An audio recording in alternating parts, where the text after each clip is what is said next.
दोस्तों नमस्कार, मैं हूं प्रकाश चंद्र शुक्ला। इमिनेंट इंस्टीट्यूट के यूट्यूब चैनल में आपका स्वागत है। आज मैं फिर आपके लिए कुछ नए टॉपिक्स लेकर के आया हूं। यूनिट 7 के अंतर्गत एक टॉपिक है जिसका नाम है फूड प्रोसेसिंग रिलेटेड टॉपिक है, खाद्य प्रसंस्करण से रिलेटेड। तो उस पर हम डिस्कस करेंगे। समय को ध्यान में रखते हुए जल्दी जल्दी हम फटाफट देख लेते हैं हमें पढ़ना क्या है, जानना क्या है। और इस चैप्टर से बहुत क्वेश्चंस आते हैं, तो मैं आशा करता हूं कि जब आप मेरे पढ़ाई हुई चीज़ें आप पढ़ लेंगे इसको, तो एक भी क्वेश्चन आपका छूटने नहीं पाएगा। तो आइए हम सिंपल वे में देख लेते हैं कौन कौन से टॉपिक्स हैं उसमें। तो यदि इस चैप्टर की हम बात करें, फूड प्रोसेसिंग इंडस्ट्री की यदि हम बात करते हैं, तो इसमें जो पहला हमारा इसमें जो पॉइंट्स है, बुलेट्स हैं हमारे, जल्दी से देख लीजिए। History and importance. इसमें हिस्ट्री वाले पोर्शन में ये है कि हमें इसका ऐतिहासिक क्या बैकग्राउंड है, ये महत्व क्या है, फूड प्रोसेसिंग डिपार्टमेंट की हमें जरूरत क्यों पड़ी, तो ये बात हम इसमें कवर करेंगे। दूसरा जो बुलेट्स है सेकंड है वो stages of food processing and up stream and down stream. इसमें हमें ये पढ़ना है कि फूड प्रोसेसिंग कितने चरण में ये होती है, ठीक है। और फूड प्रोसेसिंग इंडस्ट्री शुरू करने के पहले और बाद में हमें क्या क्या चीज़ों की जरूरत पड़ती है, इस चैप्टर को हम कवर करेंगे इसमें सेकंड टॉपिक में। तीसरा जो हमारा है उसको बोलते हैं इंपॉर्टेंट फूड इंडस्ट्री या इंपॉर्टेंट फूड इंडस्ट्रीज।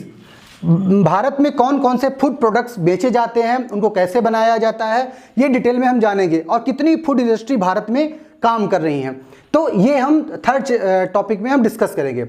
फोर्थ जो हमारा है वो है फूड प्रोसेसिंग रिलेटेड ऑर्गेनाइजेशन। जो फूड प्रोसेसिंग का वर्क पूरे भारत में चल रहा है, तो उनको ऑपरेट करने के लिए कौन कौन से ऑर्गेनाइजेशन जो है, संस्थान है, किस समय में कैसे बनाए गए और उनका योगदान क्या है।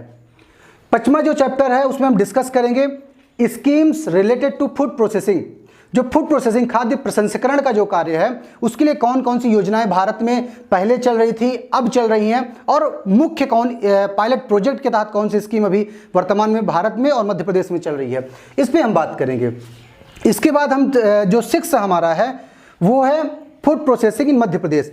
मध्य प्रदेश में फूड प्रोसेसिंग के लिए क्या चल रहा है और किस प्रकार के संगठन यहाँ बनाए गए हैं, वो हम डिस्कस करेंगे। इसके बाद है 7th जो है वो है मेगा फूड पार्क्स।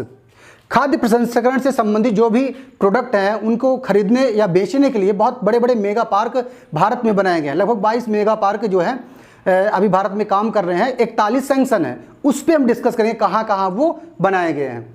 इसके बाद हम बात करेंगे 8वां जो हमारा बुलेट्स है वो है in India identity of crops. Bharat के कौन से जिले या कौन सा राज्य है, किस क्रॉप के लिए वो फेमस है पूरे भारत में या पूरी दुनिया में किस लिए फेमस है, इसकी हम बात करेंगे। फिर इसके बाद 9वां जो है टॉपिक वो है in MP identity of crops. Madhya Pradesh का कौन सा जिला किस क्रॉप्स के लिए फेमस है, इसकी हम पूरी डिस्कस करेंगे। अब जो फर्स्ट हमारा बुलेट है वो है हिस्ट्री एंड इंपॉर्टेंस क्या है फूड प्रोसेसिंग का, इस पे हम बात करेंगे। तो भारत देश की यदि हम बात करें तो फूड प्रोसेसिंग इंडस्ट्री के लिए हिंदुस्तान में बहुत पहले से कार्य चल रहा है। इस पे अलग अलग वैज्ञानिकों ने, अलग अलग ऋषियों ने काफ़ी इस पे काम किया हुआ है। तो जो कृषि की या आयुर्वेद जो है, आयुर्वेद है, आयुर्वेदिक ग्रंथों में इसमें एक विषय होती है जिसको हम बोलते हैं द्रव्य गुण विज्ञान। द्रव्य गुण विज्ञान बोलते हैं इसको, इंग्लिश में फार्मेकोलॉजी भी कहा जाता है आयुर्वेद का। तो द्रव्य गुण विज्ञान में कई ऐसी औषधियां हैं जिनके गुणों को लगभग काफ़ी समय तक, 2 साल 4 साल 10 साल तक उनको कैसे मेंटेन करके रखा जाए, उनको फर्मेंट करा करके। तो भारत में बहुत पहले से आसव और अरिष्ट, आप सुने होंगे बाजार में ये चीज़ें आती हैं पीने के लिए, आसव और अरिष्ट आती हैं, जिसमें देखे होंगे द्राक्षासव आता है, अंगूर से जो बनता है द्राक्षासव होता है। ऐसे गिलोय से, जो गिले को अमृता बोलते हैं, उससे अमृता अरिष्ट बनता है। तो ये चीज़ें पेय पदार्थ जो थे बहुत ये ऊर्जावान होते हैं, शरीर को एनर्जी प्रदान करते हैं, डाइजेशन को बहुत अच्छा करते हैं और डिजीजेस को आपके रोकते हैं। ये प्रोडक्ट बहुत पहले से अपने भारत देश में अनादिकाल से ये बनाया जाने का कोई इतिहास नहीं, बहुत पहले से बनाया जा रहा है। ऐसे ही च्यवनप्राश जो है बहुत पहले से भारत में बन रहा है च्यवनप्राश। तो इस प्रकार से यदि हम कहें तो भारत का हमारा जो इतिहास है हिंदुस्तान का फूड प्रोसेसिंग को लेकर के बहुत ही अच्छा रहा है। तो ये हमारी बातें थी, हिस्टोरिकल वे में, सिंपल वे में बात थी। यदि उसी क्रम को ये हम थोड़ा सा आगे बढ़ाते हैं इसको,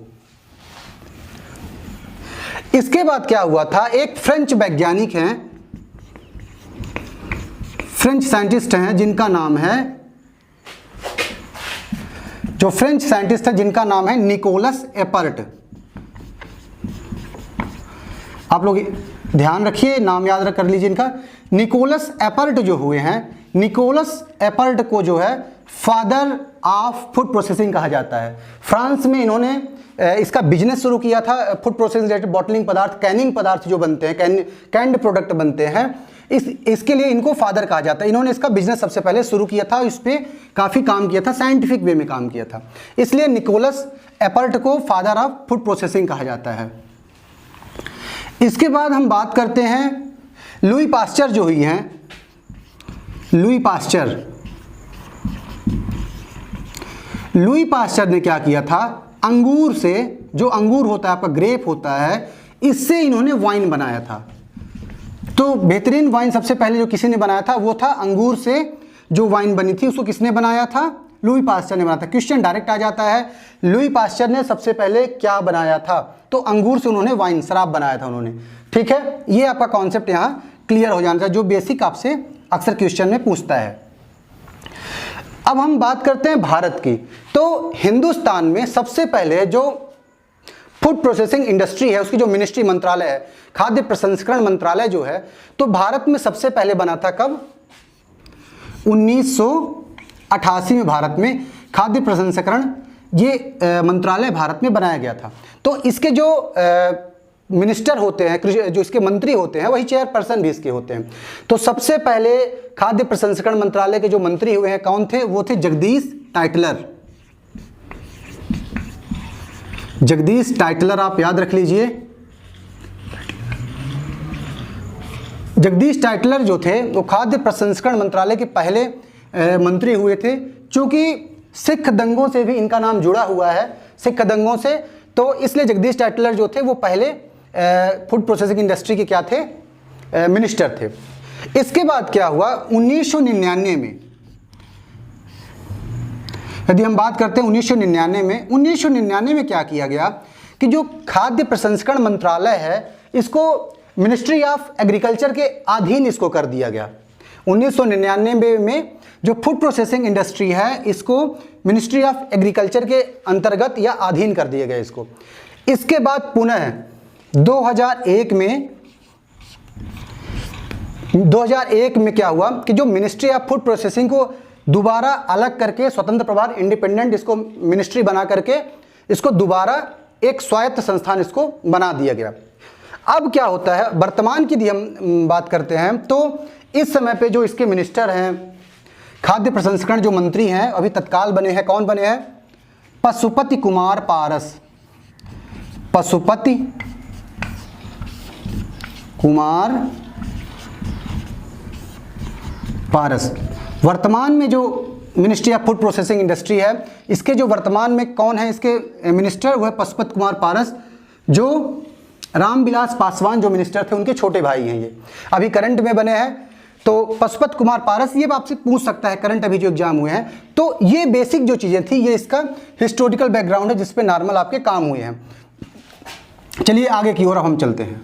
अब देखिए जो ministry of food processing industry जो है ये, इसका इंपॉर्टेंस क्या है और रोल क्या है, इस पे हम बात करते हैं। तो इसका जो पहला रोल है, जो भी खाद्य पदार्थ किसानों के होते हैं, ठीक है, वो नष्ट ना हो, उनको कैसे प्रोसेस करके अधिक से अधिक हमें मुनाफा या फ़ायदा कमाया जाए। दूसरी बात, खाद्य सुरक्षा में भी इसका योगदान देना एक काम है, खाद्य सुरक्षा में योगदान देना, क्योंकि प्रोडक्ट नष्ट न होने पाए, उसको बचा करके लंबे समय तक हम प्रोसेस करके रख लें, इससे खाद्य सुरक्षा में भी योगदान होगा। तीसरा जो हमारा इसमें है, हमें एक्सपोर्ट को भी बढ़ावा देना है। जो भी हमारे खाद्य पदार्थ हमारे प्रोसेस्ड हैं उनको विदेशों में निर्यात कैसे किया जाए, उससे मुनाफा कैसे कमाया जाए, और लोअर पायदान में बैठा हुआ जो किसान है उसकी आमदनी को कैसे बढ़ाया जाए, उसकी आमदनी को कैसे बढ़ाया जाए, और सारे रूल्स रेगुलेशन जो है आपके फूड प्रोसेसिंग रिलेटेड, इसको क्रियान्वयन करवाना भी और इन पे निगरानी रखना भी, ये मिनिस्ट्री ऑफ फूड प्रोसेसिंग जो इंडस्ट्री है इसका ये पूरा रोल है और इसका इम्पोर्टेंस है। अब यहाँ हम देखते हैं स्टेजेज ऑफ फूड प्रोसेसिंग। जैसे मान लीजिए कोई भी फसल आपकी खड़ी है खेतों में, जैसे गेहूं की फसल खड़ी है या धान की फसल खड़ी है, तो उस खड़ी फसल में पकने के बाद कौन कौन सी हम प्रोसेस करते हैं, कितने स्टेजेज में वो जो भी प्रोडक्ट है आपको मेन मार्केट में आ पाता है। तो फूड प्रोसेसिंग की स्टेज की हम बात करते हैं, चरणों की बात करते हैं, तो उसका जो पहला चरण है वो है प्राइमरी, सेकेंडरी और टर्शियरी। अब यहाँ देखिए जो पहला चरण होता है फूड प्रोसेसिंग का वो होता है पहला जो चरण उसको प्राइमरी बोला जाता है। इसमें क्या होता है कि जैसे आपकी हार्वेस्टिंग आपने कर दिया, फसल की आपने कटाई किया और फसल की कटाई के बाद उसको आपने थ्रेसर से उसकी क्या कर दिया, आपने गहाई आपने कर दी, मिजाई आपकी ने उसको कर दिया, सीधे आपको व्हीट मिल गया, गेहूं आपको ये मिल गया, ठीक है। तो किसी भी जो भी प्रोडक्ट है उसके भौतिक गुणों में ज़्यादा परिवर्तन हमें कुछ नहीं करना है, बस उसकी हार्वेस्टिंग करके थ्रेसिंग कर देना है, वो मुख्य रूप में आ जाए। जैसे गेहूं अपनी जो गेहूं की बालियां होती हैं गेहूं की, वो गेहूं अलग अलग रूपों में आ जाए, एकदम बाहर आ जाए, सेपरेट आ जाए। तो गेहूं जो है ये प्राइमरी चरण का उदाहरण है, स्टेज का उदाहरण है। इसके बाद सेकेंडरी स्टेज में क्या होता है कि हम मशीन को यूज करके उसके भौतिक स्वरूप में परिवर्तित हम कर देते हैं, भौतिक या रासायनिक स्वरूप में हम परिवर्तन कर देते हैं। जैसे जो गेहूं आपका मान लीजिए व्हीट है, व्हीट को आपने किस में कन्वर्ट कर दिया, आटा में कन्वर्ट कर दिया, ठीक है, आटा में आपने कन्वर्ट कर दिया, तो ये दूसरा चरण कहलाता है। आटा को डायरेक्ट नहीं खाया जा सकता है, ठीक है, तो व्हीट से आपने आटा बना दिया, ये सेकेंडरी चरण का एग्जाम्पल है। इसके बाद क्या होता है, जो तीसरा चरण होता है उसको हम बोलते हैं टर्शियरी स्टेज बोलते हैं। टर्शियरी स्टेज में यहाँ ध्यान ये रखने वाली आपको बातें हैं कि जो भी प्रोडक्ट होगा वो तत्काल आप खाने योग्य होता है, रेडी टू यूज होता है खाने के लिए। जैसे आपने बिस्किट बना दिया, बिस्किट को आप डायरेक्ट खा सकते हैं। इसके बाद क्या हो गया, जैसे मान लीजिए जो मैंगो जूस आते हैं, कैंड जूस आते हैं, इसको डायरेक्ट आप पी सकते हैं। फ्रूटी आती है, उसको डायरेक्ट आप पी सकते हैं। तो रेडी टू यूज जो प्रोडक्ट होते हैं डायरेक्ट उनको यूज कर सकते हैं, वो कहलाता है टर्शियरी स्टेज के। तो ये जो तीनों चीजें हैं ये स्टेजेज ऑफ फूड प्रोसेसिंग है।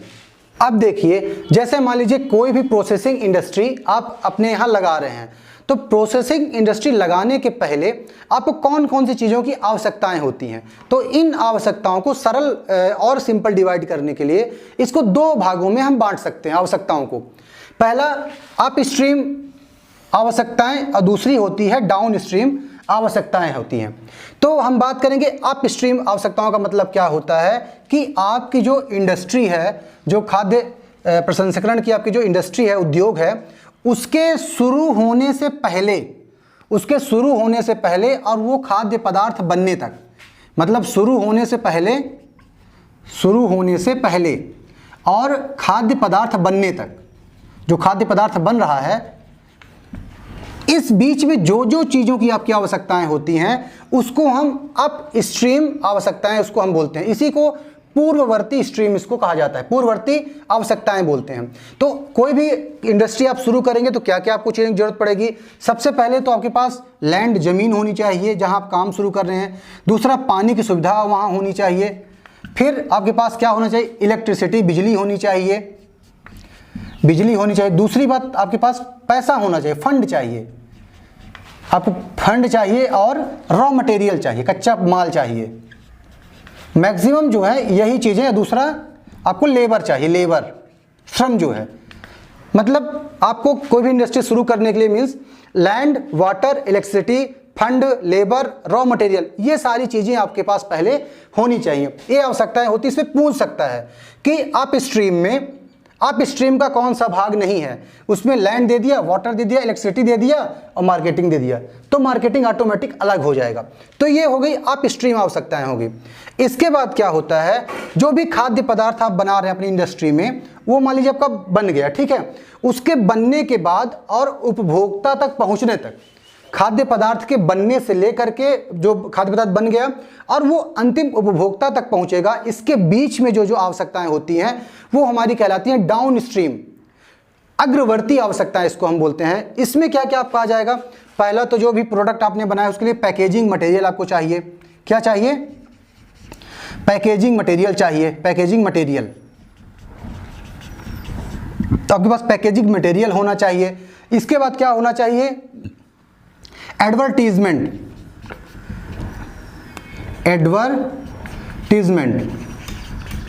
प्रचार प्रसार आपको होना चाहिए, ठीक है, ट्रांसपोर्टेशन आपको होना चाहिए, ठीक है। ये सारी चीजें जो हैं वो कहलाती हैं आपकी डाउन स्ट्रीम आवश्यकताओं में कहलाती हैं। तो हमने यहाँ समझ लिया अप स्ट्रीम क्या होता है और डाउन स्ट्रीम क्या होता है।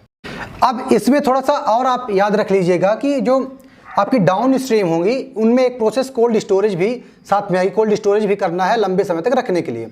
अब मैं आता हूँ इसमें जो इम्पॉर्टेंट फूड इंडस्ट्री हैं, भारत में कौन कौन सी फूड इंडस्ट्री यहाँ काम कर रही है, किन किन क्रॉप पे, फसलों पे, या मांस उत्पाद हो गए या फिशरी से संबंधित उत्पाद हो गए, तो कौन कौन सी पूरे भारत में चल रही हैं। तो उस पर हम ये डिस्कस करेंगे कि वो इंडस्ट्री का नाम क्या है, उस इंडस्ट्री को चलाने के लिए रॉ मटेरियल क्या लगता है, और प्राइमरी उसमें स्टेज कौन सा होता है प्रोसेसिंग का, सेकेंडरी स्टेज कौन सा होता है और टर्शियरी कौन सा होता है। ये सुपरफिशियल समझ लीजिए, इसमें से डायरेक्ट क्वेश्चन आपको पूछ देता है।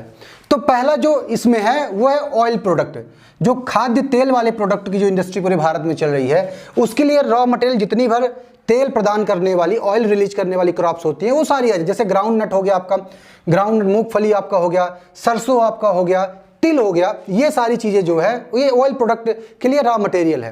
तो सबसे पहले जब फसल काट के आप लाते हैं तो उसकी क्या करते हैं, क्लीनिंग करते हैं और उसमें से जो स्वस्थ अनाज रहता है उसकी ग्रेडिंग करते हैं आप। पहला प्राइमरी प्रोसेस ये रहता है।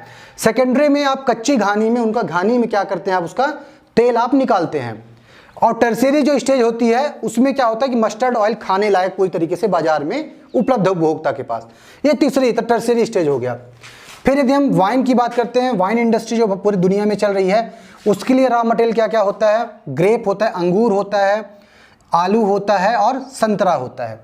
तो इसके लिए प्राइमरी प्रोसेस आप क्या करते हैं, अंगूर आप लाएंगे, पहले उसकी वॉशिंग करेंगे, केमिकल वगैरह उसमें पड़े रहते हैं इंसेक्ट को रोकने के लिए, तो उसकी क्लीन सफाई करेंगे आप उसमें। फिर छटाई आप करेंगे। छटाई आप कैसे करना है, जो भी उसमें डिजीज वाले ग्रेप्स हैं उनको आपको हटाना है। इसके बाद एक समान साइज वाले जो हैं उनको क्या करेंगे आप, ग्रेडिंग करेंगे, एक समान उनको ए ग्रेड बी ग्रेड बना लेंगे। तो ये प्राइमरी प्रोसेस है। फिर उसको सेकेंडरी प्रोसेस में क्या करेंगे, उसका फर्मेंटेशन आप कराएंगे, किण्वन कराएंगे। तो आप किण्वन आप कराएंगे, फिर उसको पैकिंग करेंगे और लेबलिंग करेंगे कहाँ का प्रोडक्ट है, और वो बाजार में रेडी टू ड्रिंक में आपको टर्शियरी स्टेज में आपका आ जाएगा, उपभोक्ता के पास आ गया। ठीक है। इसके बाद हम बात करते हैं ड्रिंकिंग प्रोडक्ट की, जो पेय पदार्थ हैं उसमें आपका कॉफ़ी आता है रॉ मटेरियल के रूप में, कॉफ़ी आता है और चाय आती हैं। तो उसके लिए क्या करते हैं, सबसे पहले चाय की जो पत्तियां रहती हैं सूखी, उनको आप सुखाते हैं, क्लीनिंग करके उसको आप सफाई करते हैं उसमें। फिर जो उसमें डिजीज वाले पार्ट रहते हैं उसको हटाते हैं, फिर ग्रेडिंग करते हैं। स्वस्थ जो पत्तियां सूखी होती हैं उनको आप लेते हैं, उनको क्या करते हैं बाद में पाउडर बनाते हैं, पैकेजिंग करके लेबलिंग करते हैं। फिर वो बाजार में उपभोक्ता के पास टर्शियरी रूप में बाजार में आपके चाय के जो बैग रहते हैं और कॉफ़ी बैग के रूप में वो आपके पास आ जाता है। यहाँ समझ लीजिए डायरेक्ट क्वेश्चन आते हैं और बहुत कठिन भी नहीं है, डायरेक्ट क्वेश्चन आएंगे। फिर जैम, जो जैम आता है खाने के लिए, अचार आते हैं, अचार बनता है और जैम आप लोग सभी खाए हैं, कोई नहीं बताने वाली बातें नहीं है। तो कोई भी जैम हो गया, पिकल अचार जो है बनता है आपका, आम हो गया, जो भी आंवला हो गया, ठीक है, और जैम आपका इधर हो गया। तो क्लीनिंग आप करते हैं, छटाई आपने कर लिया और ग्रेडिंग आपने कर लिया, ठीक है। ये प्राइमरी प्रोसेस में आती हैं। इसके लिए मटेरियल, जैम के लिए आपको क्या चाहिए, जैम और पिकल बनाने के लिए आपको आम चाहिए या और अन्य फल आपको चाहिए, या आपको क्या चाहिए, आपको जेली वगैरह मान लीजिए बनाते हैं तो आपको चाहिए गुआवा चाहिए, अमरूद चाहिए। तो इसके लिए आप क्लीनिंग करते हैं, वॉशिंग करते हैं, ग्रेडिंग करते हैं, ये आपकी प्राइमरी स्टेज हो गया। फिर स्लाइस के रूप में काटते हैं आप उसको, उसकी पैकिंग करते हैं, लेवलिंग करते हैं, ठीक है। इसके बाद वो direct ready to use stage में, खाने योग्य अवस्था में आपका आ जाता है। अब देखिए आगे देखते हैं। अब जो पापड़ इंडस्ट्री है और चिप्स इंडस्ट्री है, तो पापड़ इंडस्ट्री और चिप्स इंडस्ट्री के लिए हमें क्या चाहिए, हमें आलू चाहिए और क्या चाहिए, केला चाहिए, चना चाहिए। तो प्राइमरी स्टेज में हम क्या करते हैं, सफाई और छटाई आपकी कर ली, इसको आपने क्लीनिंग कर लिया आपने, ठीक है, और ग्रेडिंग कर लिया। फिर इस पर आपने क्या किया, अलग अलग स्लाइस में कन्वर्ट कर लिया, उसको फ्राई कर लिया आपने और पैकेजिंग किया। इसके बाद वो खाने योग्य अवस्था में आपका आ जाता है। फिर बात करते हैं मांस, जो मांस या पोल्ट्री इंडस्ट्री जो है उसमें आपको क्या क्या चाहिए, मुर्गी चाहिए, अंडा चाहिए। सफाई कर लिया आप उसमें, ठीक है, छटाई कर ली, जो भी चीज़ें खराब है उसको हटा देंगे, ठीक है, आपने इसको कर दिया। फिर इसको आपने क्या कर दिया, आपने क्या कर दिया, फ्रोजन पार्ट में कर दिया, इसको सुखा दिया या प्रशीतन कर दिया आपने, और वो आपका मार्केट में आ जाएगा, ठीक है, पैक्ड प्रोडक्ट में। इसमें पैकिंग करना पड़ेगा आपको, इसमें पैकिंग करने के बाद कुछ साल्ट वगैरह मिला करके वो मार्केट में आ जाता है, ठीक है। बेकरी उद्योग की यदि हम बात करते हैं तो क्या क्या चाहिए हमें, इसमें एक चीज़ और ध्यान रखना, थोड़ा सा मांस पोल्ट्री वाले में, इसमें जो भी थोड़ा खराब भाग है उसको हमें अच्छे से सफाई उसकी करना है, फिर काट लेंगे उसको हम और सही से छटाई करके ग्रेडिंग कर लेंगे उसमें साफ स्वच्छ का, ठीक है। बेकरी में यदि हम आते हैं तो गेहूं चावल मक्का आपको चाहिए। आपको क्या करना पड़ेगा, सफाई पहले करनी पड़ेगी गेहूं वगैरह की, और कुटाई करनी पड़ेगी, छटाई करनी पड़ेगी, ठीक है। और आप उसको कन्वर्ट कर देंगे आटा मैदा में। आटा मैदा में कन्वर्ट करने के बाद वो बिस्किट ब्रेड के रूप में कंज्यूमर के पास आ जाएगा, ठीक है। डेयरी इंडस्ट्री की बात करते हैं तो आपको क्या चाहिए, दूध चाहिए, मिल्क चाहिए। अब उस मिल्क को चाहे प्राइमरी स्टेज में आप इसको क्या कर सकते हैं, आप ठंडा कर सकते हैं, ठंडा उसको करिए। दूसरे स्टेज में अन्य प्रक्रिया चाहे गर्म करिए, जो भी करिए, उससे मक्खन और क्रीम आप उसको निकालिए सेकंड स्टेज में। और तीसरे स्टेज में लोग घी या पनीर ही ज़्यादातर चीज़ें, खोआ, यही चीज़ें खाते हैं। तो इस प्रकार से आपका ये रहा इंपॉर्टेंट फूड इंडस्ट्री आपका हो गया। अब जो अगला जो टॉपिक हमारा इसी में है वो है फूड प्रोसेसिंग रिलेटेड ऑर्गेनाइजेशन। कौन कौन से ऑर्गेनाइजेशन इंटरनेशनल में है या भारत में काम कर रहे हैं कि खाद्य सुरक्षा को लेकर के और फूड प्रोसेसिंग के कार्य को कैसे बढ़ाया जाए। तो अलग अलग संस्थान बने थे। तो क्या हुआ था कि जो FAO है, इसको बोलते हैं फूड एंड एग्रीकल्चर ऑर्गेनाइजेशन, ये होता है एक CGIAR होता है, CGIAR consultative group on international agriculture, एक संस्थान जो है पूरे दुनिया में जो कृषि अनुसंधान इन सब कार्य को करता है। तो उसी का एक अनुसंधान संस्थान ये FAO है, फूड एंड एग्रीकल्चर ऑर्गेनाइजेशन, जिसकी स्थापना जो है 1945 में की गई थी और संयुक्त राष्ट्र संघ के द्वारा इसकी स्थापना की गई थी। और इसका जो मुख्यालय है वो इटली में है। कहाँ इसका मुख्यालय, इटली में। दोबारा रिकॉल आप कर लीजिए, ये क्वेश्चन डायरेक्ट भी पूछ देता है कि FAO का रिसर्च सेंटर ये कहाँ लोकेटेड है। तो रोम इटली में है। और यदि रीजनल ऑफिस की बात करें भारत की तो नई दिल्ली में ये स्थापित है। ये 1945 से ये पूरी दुनिया में ये काम कर रहा है, ठीक है। अब हम आगे आते हैं आपके FSSAI, सबसे महत्वपूर्ण संस्थान जो है इसको बोलते हैं food safety and standard authority of India. खाद्य सुरक्षा और स्टैंडर्ड अथॉरिटी ऑफ इंडिया, खाद्य सुरक्षा से रिलेटेड है। ये मानक है, भारतीय मानक है। इस पे कोई भी खाद्य पदार्थ यदि आप बनाते हैं तो इसके बिना सर्टिफिकेट के वो मार्केट में इसको आप नहीं बेच सकते हैं और ये आपको ये अपराध की श्रेणी में आएगा बिना इससे आप सर्टिफिकेशन लेकर के यदि आप करते हैं। और जो स्वास्थ्य और परिवार कल्याण मंत्रालय जो है, वेलफेयर जो मिनिस्ट्री है, उसी ऑफिस के अंतर्गत ये आता है, ठीक है। इसी के अधीनस्थ ये संस्थान है। अब इस बात करते हैं, नई दिल्ली में इसका ऑफिस है, नई दिल्ली में इसका ऑफिस है। और शुद्धता की जांच करना इसका मुख्य कार्य है। प्यूरिफिकेशन की जांच करना ये किसका काम है, FSSAI का ये कार्य है। बहुत महत्वपूर्ण संस्थान है, सबसे ज़्यादा क्वेश्चन इसी से पूछे जाते हैं, ठीक है। अब इसने क्या किया है, पूरे भारत में अलग अलग जगह पे रीजनल सेंटर भी बनाए हुए हैं। तो जो FSS जो AI है, इसके जो रीजनल सेंटर हैं वो है मुंबई में है, चेन्नई में है, कोलकाता में है, लखनऊ में है, चंडीगढ़ में है और कोची में है। ये आप लोग याद कर लीजिएगा। अक्सर ये पूछ देता है कि FSSAI जो है ये किस संस्था के अंतर्गत ये आता है, किसके अधीन संस्था है। तो हेल्थ एंड फैमिली वेलफेयर, स्वास्थ्य एवं परिवार कल्याण जो विभाग है, इसी के अधीनस्थ ये काम करता है। इसका मुख्य काम क्या है, प्यूरिफिकेशन, शुद्धता की जांच करना इसका मुख्य काम है। इसका ऑफिस कहाँ है, न्यू दिल्ली में है। ये आपको याद रखने की बात है। यही 3 क्वेश्चन अक्सर इससे बनते हैं। वर्तमान में जो इसके चेयरपर्सन जो इसके कौन है, रीता तियोतिया हैं। रीता तियोतिया हैं इसके जो चेयरपर्सन हैं। और चीफ एग्जीक्यूटिव ऑफिसर जो इसके हैं वो अरुण सिंघल हैं। कई दूसरे राज्यों के PSC में पूछा भी था, तो आप इसको याद, अरुण सिंघल जो इसके वर्तमान में CEO हैं और चेयरपर्सन रीता तियोतिया हैं। अब थोड़ा सा आगे देखते हैं। एक चीज़ और आपको नोट करना है, FSSAI जो आपका है उसकी स्थापना जो है 2008 में हुई थी। ये आपका क्लियर हो गया इसका। अब दूसरा देखते हैं हम। इसके बाद ये जो संगठन है कोडेक्स एलिमेंटेरियस कमीशन एक बना था।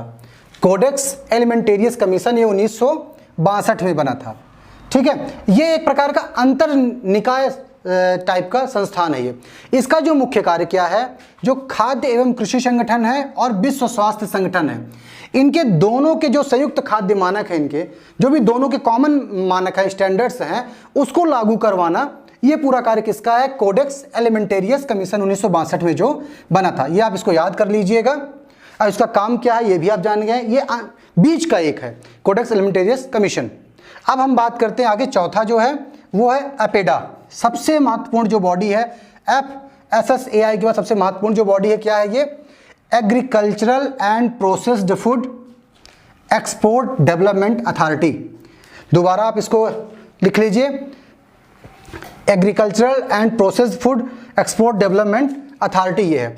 इसका मुख्य काम क्या है, इसका मुख्य काम क्या है कि जो भी खाद्य पदार्थ है इस पे रिसर्च कराना, उसके लिए मार्केट तलाश करवाना, और खाद्य पदार्थ कोई खराब ना हो, और विदेशों में संपर्क करना मार्केटिंग के लिए, और एक्सपोर्ट के लिए, निर्यात के लिए स्ट्रेटजी बनाना, ये पूरा कार्य किसका है, ये एपेडा का है। अब देखिए जो एपेडा था, एपेडा कब बना था, ये 1985 में ये बना था, सतत अभी तक ये काम कर रहा है। बहुत ही अच्छा काम एपेडा ने किया है। इसके बाद जो दूसरा संगठन है वो कौन सा है, वो फूड प्रोसेसिंग मिनिस्ट्री इन मध्य प्रदेश। अब मध्य प्रदेश पे आते हैं, क्योंकि आप मध्य प्रदेश के प्री एग्जाम्स दे रहे हैं तो उसमें अक्सर ये पूछेगा। तो क्या था कि जो आपका food processing ministry Madhya Pradesh की जो है, ये पहले कृषि मंत्रालय जो था, एग्रीकल्चर मिनिस्ट्री थी, उसके अंतर्गत ये आता था काम। चूंकि एग्रीकल्चर का ही काम बहुत ज़्यादा है तो उसको सेपरेट करने के लिए 22 दिसंबर 2005 को आपका क्या बना, horticulture and food processing department आपका बना, ठीक है। उद्यानिकी एवं खाद्य प्रसंस्करण विभाग आपका बनाया गया 22 दिसंबर 2005 को। वर्तमान में इसके कौन मंत्री हैं इस टाइम पे, जो भारत सिंह कुशवाहा हैं। भारत सिंह कुशवाहा इसके कौन है, मंत्री हैं इसके, और लगातार ये काम कर रहा है। तो ये आपका हो गया, आपका इसके MP के फूड प्रोसेसिंग के बारे में आपका हो गया। इसके बाद थोड़ी सी डिस्कस और कर लेते हैं हम, क्योंकि हमने उस पर आगे हमने पहले डिस्कशन हमने कर दिया था उसके बारे में, लेकिन थोड़ा सा आप रिकॉल करा देता हूं आपको। जो ministry of food processing industry जो भारत की थी, भारत की, तो उसमें मोटी मोटी बातें आपको, ईयर कब बना था ये आपको याद रखना है। उसके मिनिस्टर कौन है, मिनिस्टर कौन है मैंने बताया था आपको, पशुपत कुमार पारस। कौन है, पशुपत कुमार पारस है। जो भी तत्काल अभी बनाए गए हैं, ये रामविलास पासवान जी के छोटे भाई हैं, और हाजीपुर से ये वर्तमान में क्या है, सांसद भी हैं। अभी इन्होंने अपने भतीजे को डॉस देते हुए बीजेपी के साथ मिल करके इन्होंने इसके राष्ट्रीय अध्यक्ष भी बन गए हैं, उस पार्टी के, लोक जनशक्ति पार्टी है शायद, उसके अध्यक्ष भी बन गए हैं, और इसकी ये मिनिस्टर बना दिए गए हैं। तो ये तत्काल क्वेश्चन करंट का तो आप याद कर लीजिए, ये आपसे पूछा जाएगा। अब यहाँ हम बात कर रहे हैं फूड प्रोसेसिंग स्कीम्स।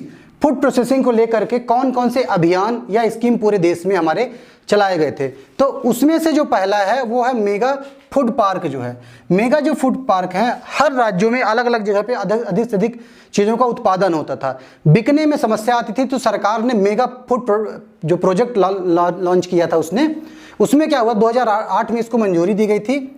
इसमें क्या है कि 42 मेगा जो फूड प्रोजेक्ट हैं वो सैंक्शन किए गए थे, लेकिन अभी तक भारत में 22 ही हैं। खाद्य प्रसंस्करण में संरक्षण और इनको एक जगह प्रोवाइड करना, ये पूरा काम था मेगा फूड पार्क का था। एक मार्केट भी बहुत अच्छा उपलब्ध करवाता है ये।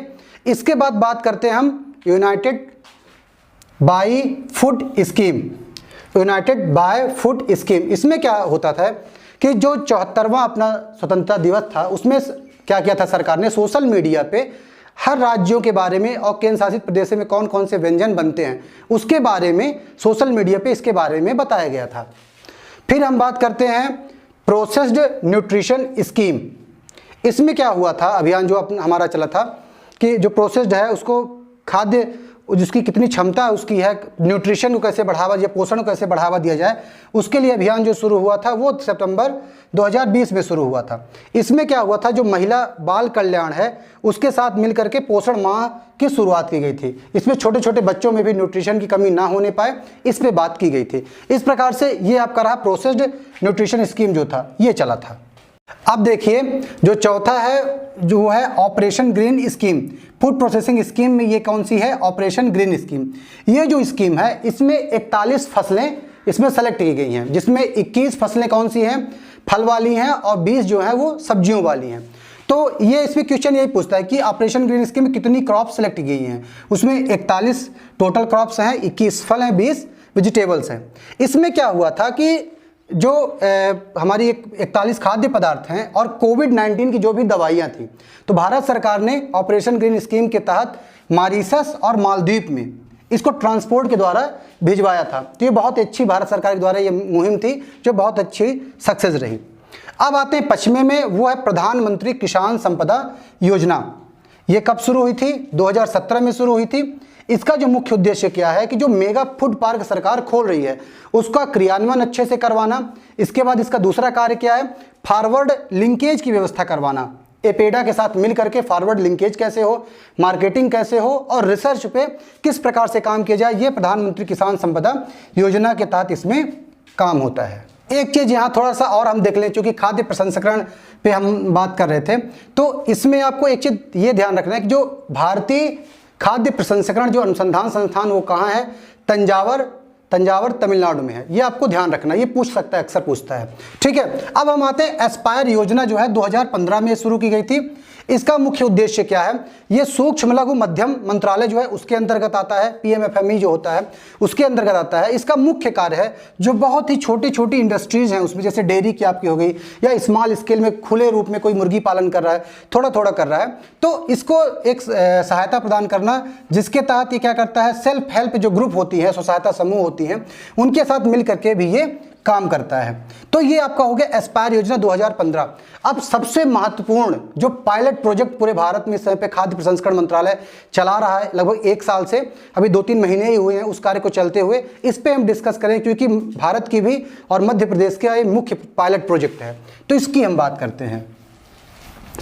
यदि हम इसकी बात करते हैं तो उसका क्या नाम है? आपका ODOP नाम है, ODOP सबसे महत्वपूर्ण है।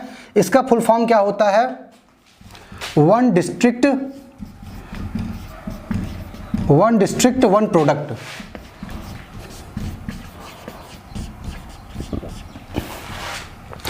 जो वन डिस्ट्रिक्ट वन प्रोडक्ट जो स्कीम है, ये भारत सरकार की MOFPI जो है, ministry of food processing industry जो आपका है, तो इसके तहत PMFME के तहत वन डिस्ट्रिक्ट वन प्रोडक्ट के तहत, जैसे क्या होता है भारत में हर जिले में कोई न कोई यूनिक चीज़ ऐसी होती है, बहुत मात्रा में जब उसका उत्पादन होता है तो किसान उस फसल को ना तो यूज कर पाते हैं, ज़्यादातर अंततोगत्वा हो जाकर के सड़ जाती है और पूरी फसल बर्बाद हो जाती है। इसी को देखते हुए मोदी गवर्नमेंट ने प्लान किया कि किस प्रकार से इनका संरक्षण किया जाए। उसके तहत उन्होंने हर जिले में एक क्रॉप का सिलेक्शन किया है और उस क्रॉप के लिए प्रोसेसिंग यूनिट स्थापित करने के लिए पूरा स्कीम बनाया है। इस स्कीम को हम सरल भाषा में समझना है। मान लीजिए जैसे किसी किसान को इस योजना को लेना है, किसी किसान को, किसी व्यापारी भी इसको आसानी से ले सकते हैं। इसमें क्या होता है कि इसका जो अधिकारी होता है, ODOP के तहत जो जिले का अधिकारी होता है उसको हम बोलते हैं DRP बोलते हैं। DRP फुल फॉर्म क्या होता है? District resource person. District resource person, इसका जो मुख्य अधिकारी रिसोर्स पर्सन जो है, डिस्ट्रिक्ट रिसोर्स पर्सन उसको बोलते हैं।